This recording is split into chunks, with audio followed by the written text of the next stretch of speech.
კახეთში სტიქიის შედეგად დაზარალებული მოსახლეობისთვის ფონდი ქართულ 100 მილიონამდე ლარს გამოყოფს. კომპენსაციების გაცემა 21 იანვრიდან დაიწყება. როგორც რეგიონული განვითარებისა და ინფრასტრუქტურის სამინისტროში, კახეთის სტიქიის შედეგების ლიკვიდაციის შესწავლილი კომისიის ხდომის დასრულების შემდეგ გახდა ცნობილი, კომპენსაციები კახეთის 5 რაიონში 28500 ოჯახზე გადანაწილდება.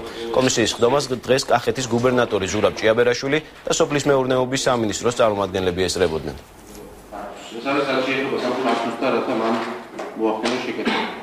ფონდი ქართულ, როგორც მოგეხსენებათ, აიღო თავის თავზე ამ ზიანის ანაზღაურების გაცემა. სოფლის მეურნეობა არის 95 მილიონი და რაც შეეხება სახურავებს, იქ კონკრეტული ციფრი ჯერ ზუსტად არ ვიცით, მაგრამ ჯამში ალბათ 100 მილიონამდე ავა. გათვალისწინებული იქნა საშუალო მოსავლიანობა, ის ფასები და ღირებულება ამ სასოფლო-სამეურნეო კულტურებისა, იქნა გამორიცხული ის კომპენსაციები, რომელიც გაიცა და გასაცემი თანხის მოცულობა შეადგენს 95 მილიონ ლარს.